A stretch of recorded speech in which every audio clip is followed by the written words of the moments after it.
conhecido. Eu acho que não tem uma pessoa aqui que não conhece a história de quando Eliseu aumenta o azeite de uma viúva. E eu quero ler 7 versículos, mas vocês vão me ajudar. Eu vou ler os ímpares e vocês os pares. Bem bonito para a glória do nome de Jesus. Amém? Vamos lá? E uma mulher das mulheres dos filhos dos profetas clamou a Eliseu dizendo: meu marido, teu servo, morreu. E tu sabes que o teu servo temia ao Senhor, e veio o credor a levar os meus 2 filhos para serem servos.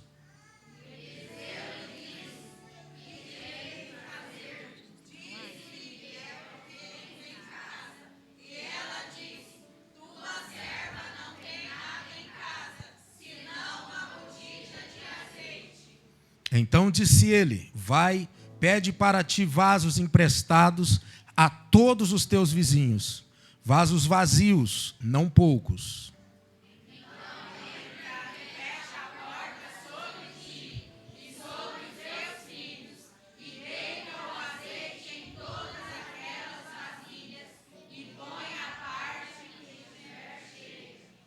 Partiu, pois, dele e fechou a porta sobre si e sobre seus filhos.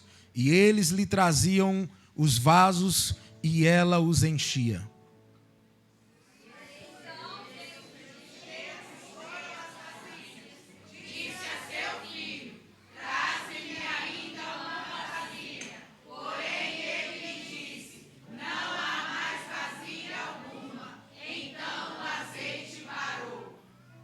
Então veio ela e o fez saber ao homem de Deus, e disse ele: vai, vende o azeite, paga a tua dívida, e tu e teus filhos vivei do resto. Pode sentar glorificando o nome do Senhor, amém? Como eu disse, uma palavra muito conhecida, mas eu quero falar nessa noite 4 atitudes, baseado nesta palavra, que precisamos para poder alcançar a multiplicação. Tem alguém aqui que precisa alcançar a multiplicação?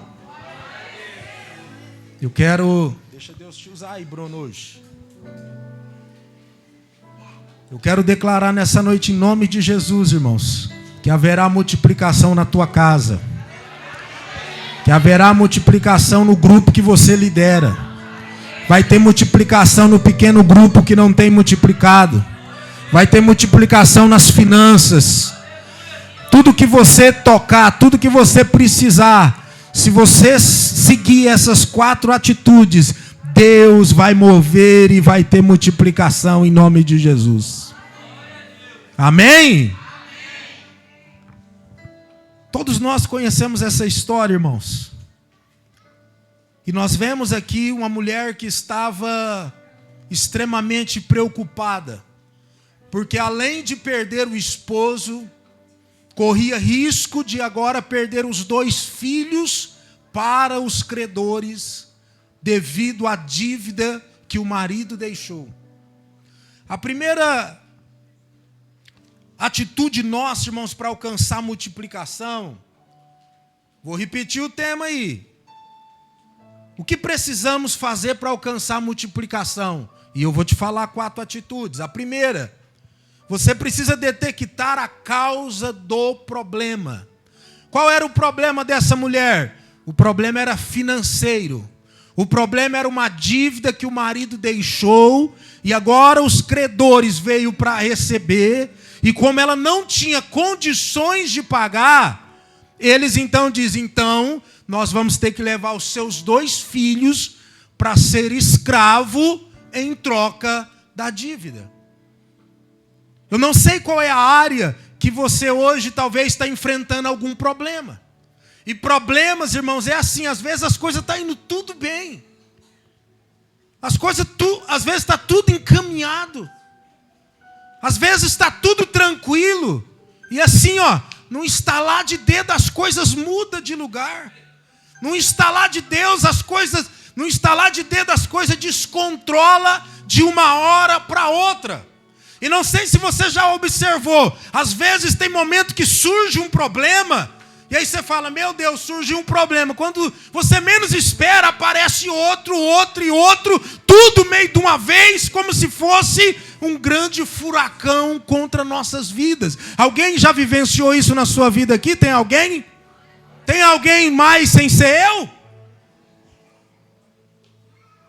Então, diante disso, o que temos que fazer? Tem pessoas que desesperam de imediato, murmura, reclama contra Deus, briga. Só que a primeira coisa a se fazer é detectar o problema. Qual é a causa? Nosso casamento é só briga, é só contenda, não tem paz, só um problema. Qual é a causa? Pare e analise qual é a causa. Qual é a causa do casamento não estar dando certo? Qual é a causa que os filhos estão rebeldes? Qual é a causa do problema financeiro? Qual é a causa das enfermidades? Então esse é o primeiro ponto, identifique a causa. Porque na verdade, irmãos, assim como empresas, tem muitas pessoas que trabalham só na paliativa. O que é uma paliativa? Por exemplo, estourou um cano. Nós pegamos um sabugo, uma sacola e enfia lá no cano. Aí fica só pingando. Mas aí você olha e fala, bom, parou de vazar. E nós temos que parar de ter paliativa, empurrar com a barriga, tomar algumas ações que vai resolver apenas momentâneo. Se estourou o cano, você vai ter que trocar o cano, vai ter que comprar a conexão certa e vai lá e resolve o problema de uma vez por todas, depois de ter detectado a causa. E o grande problema é esse, que às vezes nós não procuramos a causa e o problema só vai prolongando. E vamos criando paliativas. E nós vemos que esta mulher não, irmãos. Esta mulher, ela toma a decisão de entender qual era a causa. E a causa do problema era uma dívida financeira que o marido havia deixado. E agora eu quero abrir um entre parênteses aqui, irmãos, sobre esse segundo ponto. Se você morrer hoje, quantos homens tem aqui que tem certeza? Dão glória a Deus. Glória a Deus. Oh! Porque às vezes eu pergunto, irmãos, quantos homens tem aqui? Só uma meia dúzia responde. Não sei se os outros não escutou, se não tem, né? Brincadeira. Mas vou perguntar de novo. Quantos homens tem aqui? Dão glória a Deus. Se você morrer hoje, ninguém dá glória a Deus porque não quer ir para a glória logo, né? Se você morrer hoje, qual é o estado que vai ficar a tua esposa? Qual é o estado que vai ficar teus filhos? Você tem pensado nisso? Nós não vai ficar para semente não, irmãos. E a Bíblia nos explica sobre isso. Que no mundo nós teremos aflições. A Bíblia também fala que nós estamos aqui de passagem porque nós não somos daqui. Amém?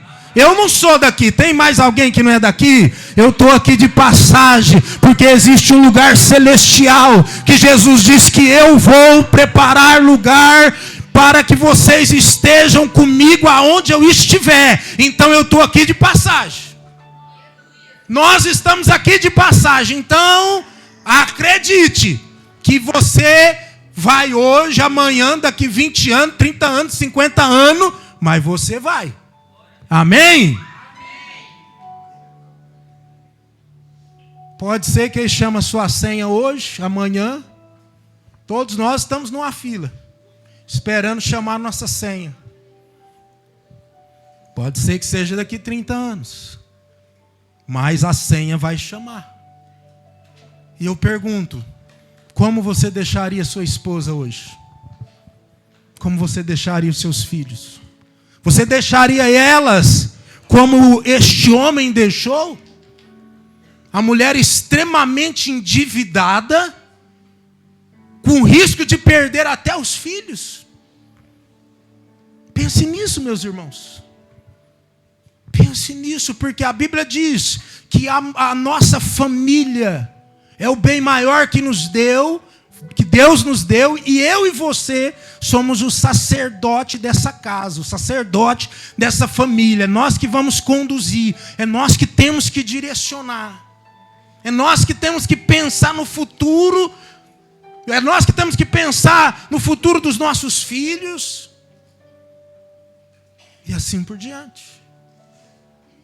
Pense nisso, irmão. Se você não tem pensado, analisado, projetado nada, começa a partir de hoje. Eu, como quase várias vezes a senha foi quase chamada, eu parei por uns momentos para analisar e refletir.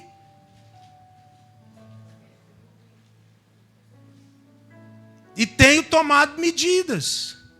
Porque se eu morrer hoje, eu não quero que o sonho da minha filha pare. Porque eu morri. Até porque o meu propósito nessa terra é deixar legado, irmãos. Não é deixar herança, não. Na hora que eu tiver um pouco mais velhinho, se Deus permitir, eu quero gastar tudo que eu ganhei só viajando e comendo tudo que eu quero, fazendo tudo que eu quero. Quero acabar com o meu dinheiro tudinho antes de morrer. Eu tive que se lascar para conseguir, as minhas filhas que vai se lascar para conseguir também. Ué. Eu vou dar estudo para elas. Acho que todo pai tinha que fazer isso. Para que deixar dinheiro para filho brigar, só? Foi o que eu falei para minha mãe. Mãe, vende essa casa aí. Só não tem vontade de conhecer nadinha, de passear, conhecer o mundo com o velhinho. Torra esse dinheiro tudinho da casa da senhora aí, ó, que não vai ter briga nenhuma com nós três. Porque tem, irmão, vai ter, sempre vai ter. Apesar que eu sou esperto, eu já passei a casa da minha mãe pro meu nome, entendeu?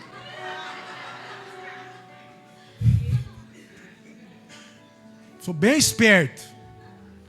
Então é elas que vai ter que brigar depois, né? Tá no meu nome, né? Houve uma situação e foi necessário. Eu estou brincando. Não posso desamparar minhas irmãs. Mas a realidade é essa, irmãos. Nós temos que nos programar. Pensar nessas coisas. Não queremos, mas é necessário. Tem algumas coisas que a gente faz, irmãos, não é porque queremos que aconteça, mas para prevenir. Por exemplo, nós não pagamos um plano funerário porque nós queremos morrer, sim ou não? Não, vou pagar isso aqui que eu já quero morrer qualquer hora. Alguém faz isso? Não faz. Ninguém paga um plano de saúde para falar, olha, eu quero ir no médico todo dia. Você paga para não usar. Tem coisa que a gente faz para não usar. Tomara que você, homem, nós homens, não precisamos. Mas pense nisso, irmãos. Pense. Segundo, então, primeiro, detecte o problema. Segunda atitude desta mulher aqui, irmãos. Isso é maravilhoso. Leve os problemas à presença de Deus. Se você quer viver multiplicação, seja onde for, no teu pequeno grupo, na tua casa, no teu casamento, na tua empresa, nas tuas finanças, quando surgiu o problema, você detectou o problema, agora você, em segundo lugar, vai levar o seu problema na presença de Deus. Para quem que você tem levado os seus problemas?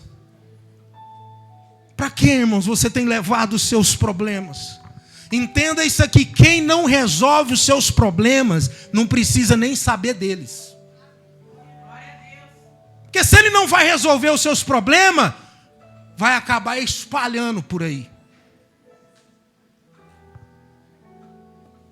É para Deus que você tem que levar os seus problemas, irmãos. Leve os seus problemas para Deus.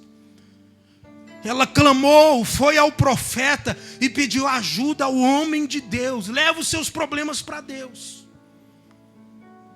Eu nunca vi, irmãos, nenhum problema que se você colocar diante de Deus com fé, você vai ficar sem resposta, você vai ficar sem solução, você vai ficar sem um milagre. Como a palavra de ontem, que foi uma palavra poderosa. Às vezes as coisas não vai dar certo do jeito que nós queremos, mas vai dar certo em nome de Jesus. Leva o teu problema para Deus, porque é Ele que vai trabalhar e vai dar certo. E é isso que nós temos que focar, que Ele pode todas as coisas. E é para Ele que nós vamos entregar. Entregue para Ele. Fala para Ele. coloca diante dele. Cuidado para quem você fica levando seus problemas. E tem pessoas que quando está diante do problema,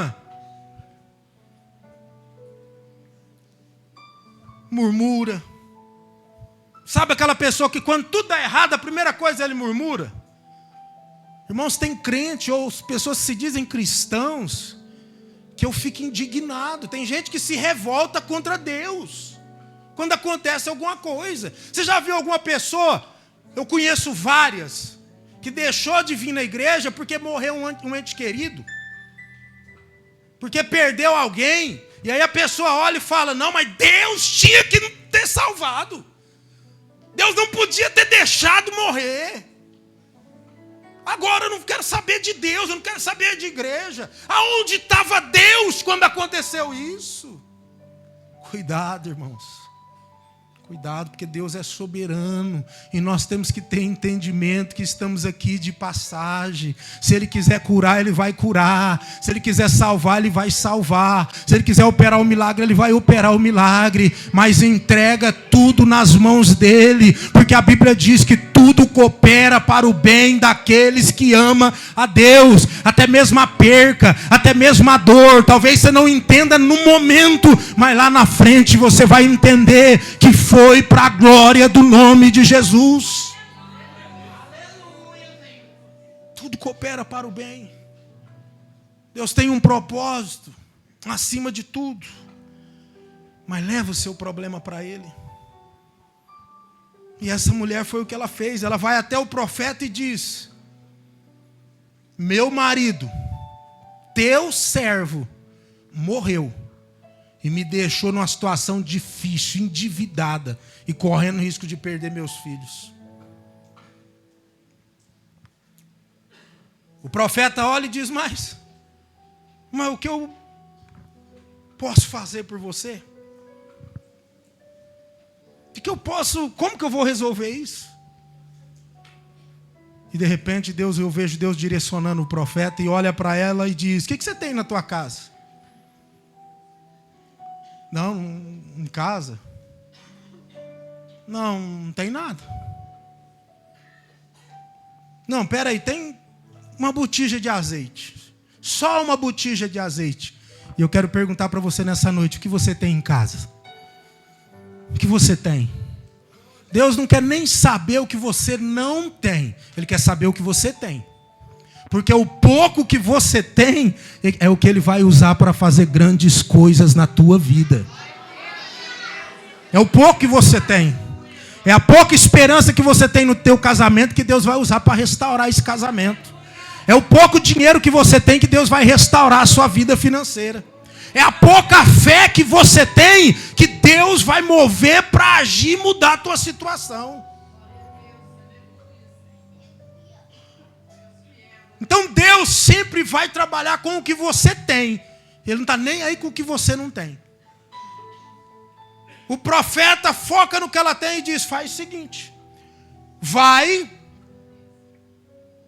pega vasos emprestados da sua vizinhança, não pouco, pega tudo que você conseguir, e com essa botija de azeite você vai encher esses outros vasos, essas outras vasilhas. Agora vem a terceira atitude. Confiar no impossível de Deus. Terceira atitude: confie no impossível de Deus. O nosso Deus é Deus do impossível, sim ou não? Parece que nem todo mundo tem convicção. Nosso Deus é Deus do impossível, sim ou não? Seja sincero, tem alguma pessoa aqui que já viveu uma situação impossível e que Deus tornou possível? Tem uma pessoa, alguém? Tem alguém? Ele é Deus do impossível. Então, irmãos, confie no impossível. Você entende agora que o direcionamento que o profeta deu era algo impossível? Uma botija para encher vários outros. Era algo possível? Sim ou não? Seja sincero. Nós temos uma botija, um vaso, e nós vamos encher vários outros com um. É possível? Não é possível.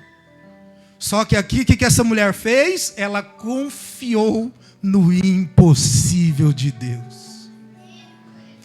Porque a forma de Deus agir, irmãos, eu já disse isso centenas de vezes, a maneira e a forma de Deus agir não é da nossa forma, da nossa maneira. A nossa maneira normal, eu acho que teria que ter um tamborzão lá de azeite para ir tirando de pouco e pondo. Mas a maneira de Deus não, irmãos. Não tente entender a forma de Deus agir. Confie, acredite que se Ele falou, está falado.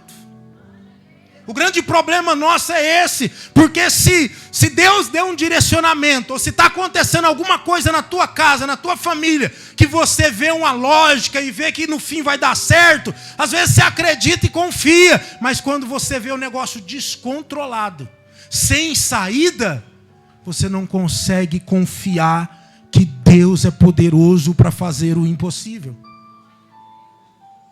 Então a terceira atitude aqui, confie no impossível de Deus. Você está olhando, não tem lógica, não tem cabimento, está tudo perdido. Não importa, eu confio que Deus vai resolver isso aí, não sei de que jeito. Lembra aquela palavra lá, o primeiro milagre de Jesus? O primeiro milagre de Jesus foi o milagre da transformação. Transformou água em vinho.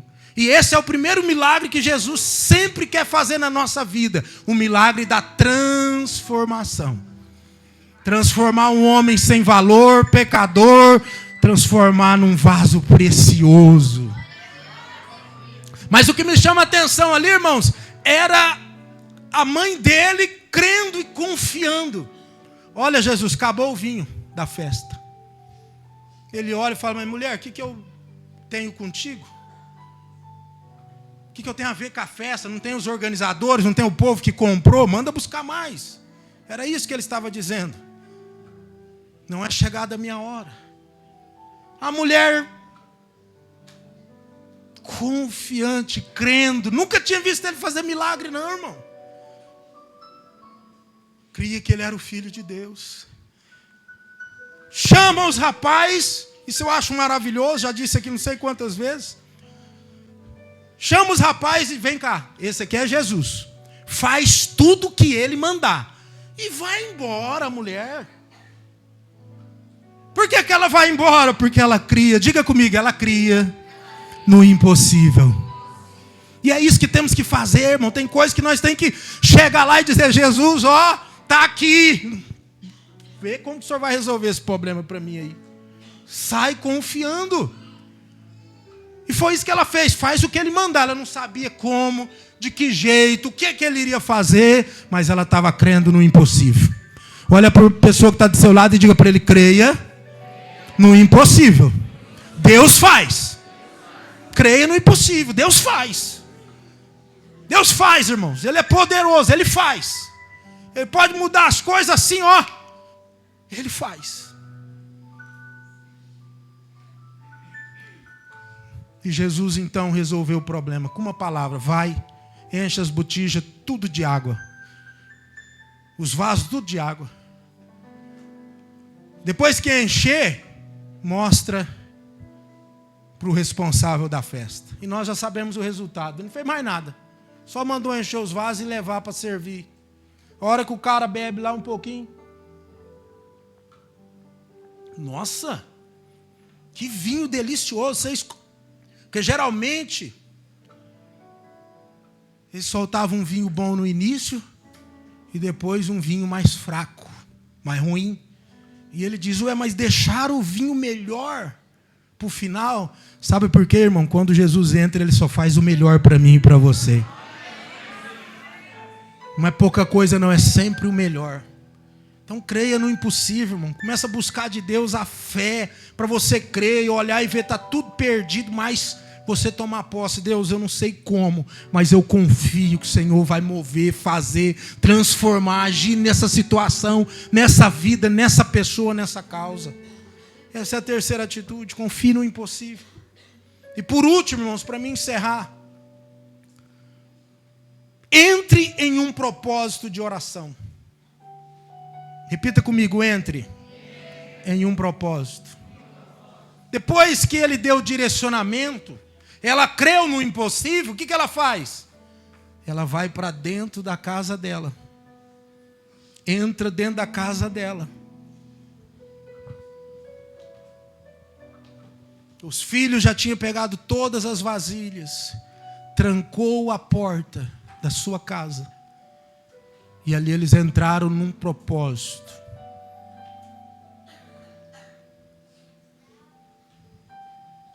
Orando, crendo na palavra de Deus e enchendo as vasilhas. Como nós conhecemos a palavra, irmãos, fechou a porta. A Bíblia fala que ela começa então a encher. Sobre aquela botija começou a haver um mover de Deus. Uma multiplicação. E sabe o que eu acho mais interessante, irmãos? Guarda isso. É a experiência que ela vivenciou. O milagre que ela vivenciou diante daquilo. Filho, traz, começou lá, traz a primeira vasilha. Ela vai lá e pega a botija do mesmo tamanho. E começa a encher. Teoricamente, essa aqui tinha que esvaziar para encher a outra. Sim ou não? E ela começa a olhar e ver que vai enchendo, enchendo, enchendo. E aqui o azeite não acaba. Ela começou a vivenciar o milagre. Começou a ver como pode. Traz outra, meu filho. Encheu uma, traz outra. Ela enche a segunda. Meu Deus, que maravilha. Esse negócio não acaba, está aumentando. Traz outra, meu filho. Traz outra, traz outra. Ela tem aquela experiência de vivenciar o milagre de Deus. Abra a sua mão assim. Eu quero profetizar nessa noite em nome de Jesus.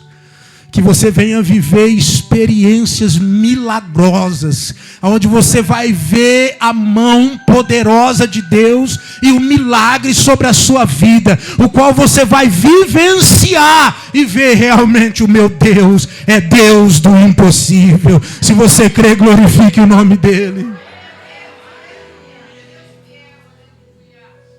Eu tinha dito aqui algumas vezes onde o pastor Osmar falou sobre isso.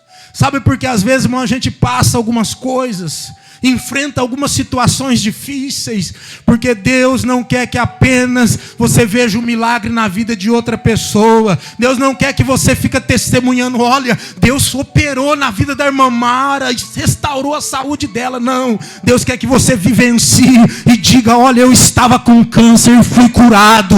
Olha, minha perna tinha que operar e Deus operou o milagre, eu não precisei entrar na faca. Deus quer que você viva experiências para você contar as suas experiências e não apenas o que os outros recebem, não apenas o que os outros dizem ter recebido, mas você vivenciar o milagre.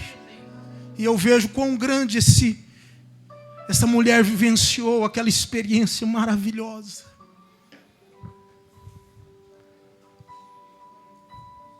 E quando aqui diz essa última, entre em propósito de oração. Se a sua família está enfrentando uma luta, se vocês têm enfrentado problemas ou dificuldades, entra para dentro da tua casa. Você, seu esposo, seus filhos, e entra num propósito de oração. Começa a orar pela tua família, para Deus curar a enfermidade. Comece a orar para Deus abrir a porta que está fechada. Comece a orar para Deus entrar com providência nas finanças. Comece a orar. Entre num propósito. Eu vou orar 7 dias. Vamos orar juntos 7 dias. Hoje o povo usa muito o jejum de Daniel, a campanha de 21 dias de Daniel. Só que sabe como Daniel fez? E eu encerro, meu tempo já foi. Daniel dobrou o joelho querendo uma resposta de Deus. E ele disse, Senhor, eu só vou deixar de orar quando a resposta vir em meu favor. Quando o Senhor mover, como o Senhor agir. Quantos dias ele orou? Mas sabe o que é maravilhoso e muitos esquecem? Que assim que ele dobrou o joelho, começou a orar, clamar e dizer: Pai, eu quero uma resposta. A Bíblia fala que Deus manda o anjo Gabriel. O anjo Gabriel, repita comigo, é mensageiro.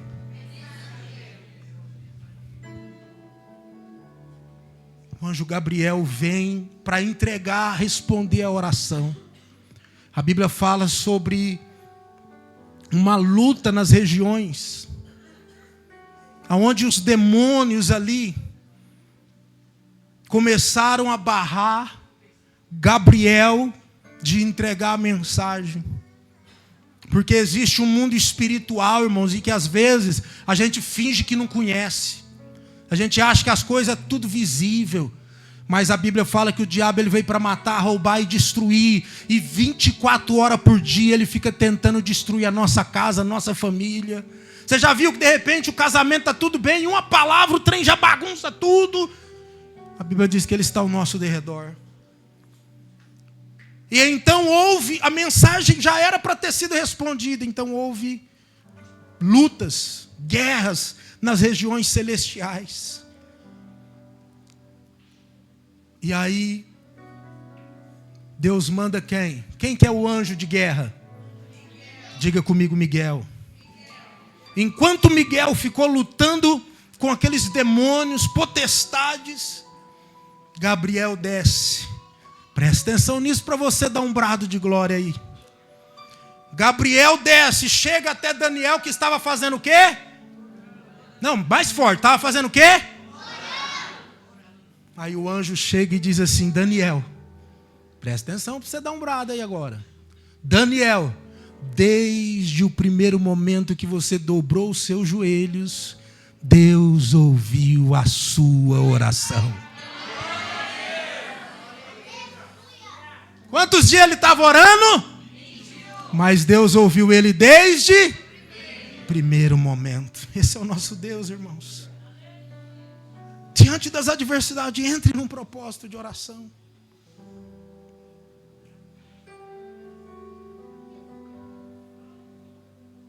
Então, para mim encerrar, quando você detecta a causa do problema que você está enfrentando, quando você leva o problema na presença de Deus, quando você confia no impossível de Deus, quando você entra em propósito de oração por aquilo que realmente você quer, você é recompensado com a multiplicação sobre a tua vida.